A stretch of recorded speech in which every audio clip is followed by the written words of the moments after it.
بسم الله الرحمن الرحيم habeen wanaagsan halkani waa HBN ku soo dhawaada wararka caawa ee Soomaalida qodobadan idin hayna waxa kamid ah Puntland oo war cusub ka soo saartay markabkii hubka siday ee lagu qabtay xeebaha gobolka Bari dhanka kale Puntland ayaa amar adag ka soo saartay hubka lagala degay markabka Seaworld oga dheeraad ah oo ka soo baxaya shirka mucaaradka iyo madaxweyne Xasan Sheekh kulan aad u adkaa oo dhacay iyo warar iskhilaafsan oo soo baxaya nisa oo dignin adag ka soo saartay ururinta dhaqaalaha sakawaadka kooxda al-shabaab iyadoo ganacsatada dignin u dirtay iyo dagaal ka dhacay gobolka Mudug lagu dilay in ka badan 10 al-shabaab iyo Galmudug oo faahfaahin ka bixisay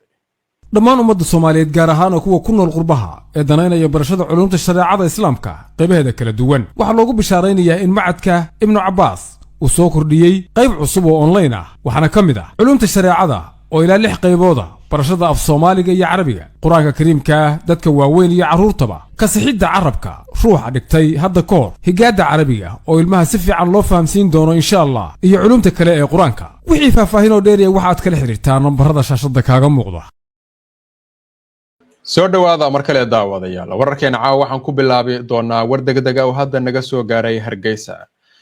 war degdeg oo naga soo gaaray magaalada Hargeysa ayaa sheegaya in caawa dil togasho ka dhacay bartamaha magaalada wararka laga helayo laamaha ammaanka ayaa sheegaya in 2 qof lagu toogtay agagaarka astaanta basaska kilinka waxaana dilkan ka dambeeyay qof hubeysna dilkan ayaa la sheegay in loo adeegsaday bastoolada waxaana si degdeg ah goobta u tagay ciidamada booliiska Somaliland oo la wareegay halka falka uu ka dhacay wixii warar oo dheeraad ah oo arrintaani ku soo kordha waxaad kula socon doontaan barnaamijyadeena dambe haddii alla idmo haatan wararkeena kale maamulka Puntland ayaa war cusub ka soo saaray markabkii siday hubka ee lagu qabtay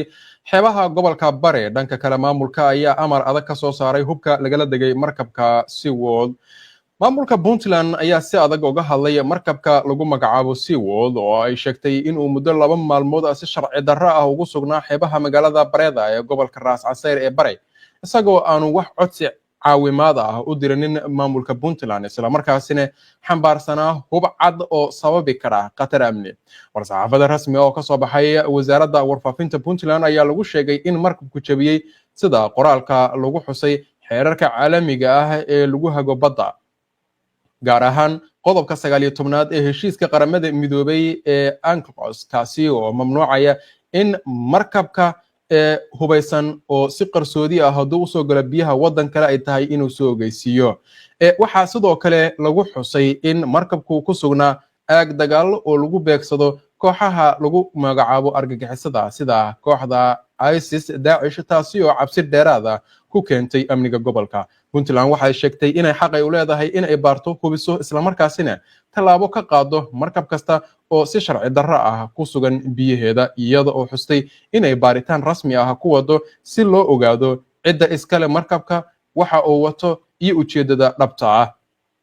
ugu dambeyntiina Puntland waxay si hordhacay u sheegtay in markabkani uu halis weyn uu ku yahay xasiloonida iyo amniga gobolka gaar ahaan maadaama uu ku sugnaa meel ay Puntland muddooyinkii ugu dambeysay dagaal kula jirtay kooxda Daesh Puntland waxa ay ku adkaysatay inay si buuxda u difaacayso badeeda amniga gobolka iyo ilaalinta xuduudaheeda biyaha iyadoo adeegsanaysa sharciyada badda ee caalamiga ah dhanka kalena maamulka Puntland ayaa amar waxa uu ku bixiyay in dib loo soo celiyo hub fudud oo laga dejiyo markabka Seaworld kaasi oo ciidamada ammaanku qabteen xilli uu marayay xeebaha degmada Bareeda sida ku cad amar rasmi ah oo ka soo baxay xiriirleynta guud ee Puntland markabkan ayaa la sheegay in uu siday hub waxaana uu ku soo xirtay xeebta Bareeda 18 bishan Luulyo iyadoo oo wararku ay sheegayaan in qayb kamid ah hubkaasi saarnaa uu gaaray gacmaha dad rayid ah taasi oo si carale xukuumadda Puntland ay uga falcelisay sidoo kale bayaanka Puntland ayaa waxa lagu furay xiriirinteeda in booliiska gobolku lagu amray in uu soo gudbiyo warbixin dhameystiran oo ku saabsan sida hubka loo qaaday cidda heshay iyo cidda mas'uulka ka ahayd sidaas daraadeeda waxa la farayaa taliyaha qaybta booliiska ee gobolka Ras Casayr in xafiiska la soo wadaago warbixinta markabka Seaworld iyo hubka gacanta shacabka galay iyo cidda mas'uulka ka ah fiiro gaar ah waxa sidoo kale laga doonayaa in aan warbixin kusoo lifaaqdo ee dadka fuulay markabka xogtooda oo dhameystiran ayaa lagu yiri warka xiriirleynta Puntland ka soo baxay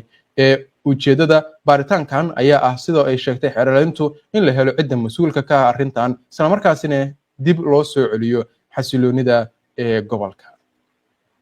haatan muqdisho haddaynu eegno xogo dheeraada ayaa ka soo baxaya shirka mucaaradka iyo madaxweyne xasan sheekh maxamuud. madaxweynaha dowladda federaalka Soomaaliya xasan sheekh maxamuud ayaa maantay mar kale la kulmay xubnaha mucaaradka ah ee madasha samata bixinta Soomaaliya kadib kulan ka dhacay madaxtooyada dalka ayaa waxaa looga hadlay arrimo la xiriira doorashooyinka iyo wax ka beddelka cutubyo kamid ah dastuurka. labada dhinac waxay isla soo hadal qaadeen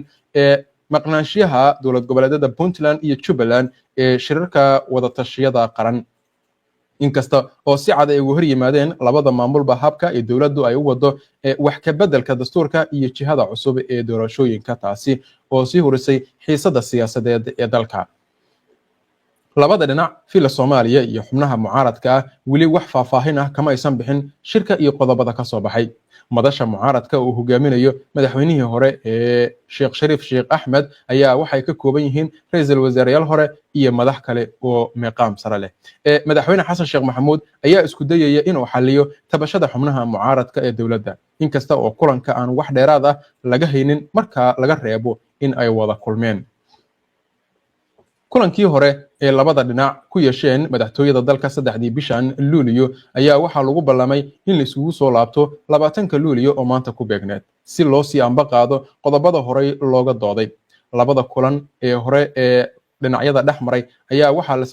isla soo hadal qaaday 4 qodob oo muhiim ah oo miiska saarnaa. koow waxaa ahaa adkeynta midnimada dalka, dib u eegista dastuurka, amniga iyo ciribtirka argagixisada iyo hannaanka doorashooyin toos ah oo lagu heshiiyey. si kastaba ha ahaatee falanqeeyaasha siyaasadeed ee gobolka ayaa waxay rumaysan yihiin in kulanka maantay uu furo u noqon karo hagista xiriirka fila Soomaaliya iyo mucaaradka haddii si dhab ah loo tixgeliyo cabashooyinka mucaaradka. haddiise kulanku uu ku ekaado mid uun loogu talagalay sawir siyaasadeed waxa ay saadaalinayaan in kala fogaashihu sii xoogaysan karo, taasi oo halis ku ah bay yiraahdeen xasiloonida dalka iyada oo la tixgelinayo in doorashooyinka guud ay soo dhow yihiin ee 2026. markaana NISA hay-adda sirdoonka Soomaaliya ee NISA ayaa sheegtay in ay wado baaritaan iyo dabagal ballaaran oo ku saabsan hantida iyo dhaqdhaqaaqyada maaliyadeed ee Al-Shabaab iyada oo si gaar ah diiradda u saareysa ururinta waxa ay ku sheegtay baadda kooxda ee sakawaadka. war ka soo baxay hay-adda ayaa waxaa lagu sheegay in ganacsatada iyo shacabka Soomaaliyeed looga digayo inay si toos ah ama dadban ay uga qayb qaataan bixinta lacagahaasi, taasi oo lagu sheegay inay qayb ka tahay maalgelin argagixiso isla markaasina ay ka dhan tahay shuruucda dalka iyo xeerarka caalamiga ah ee ka hortagga maalgelinta kooxaha xagjirka ah. NISA waxa ay sheegtay in cid kasta oo lagu helo in ay bixisay baadda Al-Shabaab sida hadalka loo dhigay laga qaadi doono tallaabo sharci oo degdeg ah. qof kasta oo bixiya baadda ay qawaarijtu ugu yeerto sakawaadka waxaa laga qaadayaa tallaabo degdeg ah oo waafaqsan shuruucda dalka iyo go'aamada maamul ee quseeya, ayaa lagu yiri warka NISA. hay-addu waxa ay ugu baaqday muwaadiniinta iyo ganacsatada in ay si toosa ay ula soo xiriiraan laamaha ammaanka haddii ay la kulmaan culeysyo ama codsiyo lacageed oo kaga imaanaya kooxaha loogu yeero argagixisada. warkan wuxuu ku soo aadayaa saacado un kadib amaba 24 saac kadib markii wasaaradda arrimaha gudaha iyo wasaaradda maaliyadda iyo cadaaladduba ay soo saareen bayaan ay ku midaysan yihiin oo ay ku sheegeen in ay aan la ogolayn in kooxda Al-Shabaab wax cilaaqada la sameeyo xilli ay digniin ay u direen dadka shacabka farana laamaha ammaanka in tallaabo sharciga waafaqsan ay ka qaadaan ciddii lagu helo in ay lacag siiso kooxda ama cilaaqad la sameeyso. ugu dambeyntiina maamulka Galmudug ayaa warbixin ka siiyay warbaahinta xogta la xiriirta in ka badan 10 Al-Shabaab oo lagu dilay dagaal ka dhacay gobolka Mudug. dagaal culus oo khasaare lagu gaarsiiyay kooxda Al-Shabaab oo ka dhacay gobolka Mudug ayaa waxaa faahfaahin ka bixiyay maamulka Galmudug kadib markii weerar lagu qaaday goobo kooxdu ay ku lahayd aaga degmada Camaara ee gobolka Mudug. in ka badan 10 xubnood Al-Shabaab ayaa lagu sheegay warka bayaanka Galmudug in lagu dilay kooxda Al-Shabaab. waxaa dagaalkan sidoo u dhacay warbaahinta la wadaagay gudoomiye ku-xigeenka degmada Baxdo Axmed Salaad Sheekh. howlgal cagmarin ay ku sameeyeen khawaarijta gudaha ay ku lahaayeen eeriya Camaara. difaaci hore Camaara laga difaaco meel la yiraahdo Xingaduud oo magaalada deegaanka qablada kaga soo beegan. ilaahay baa ku mahadsan. howlgalkaas howlgal wuxuu aan qorsheeyay dhowr bari. ilaahayna wuxuu nagu guuliyay inaan goodkeedu ugu tagno qayb godadkaas ka mid ah wixii joogay inaan ku cunno khawaarij gaaraysa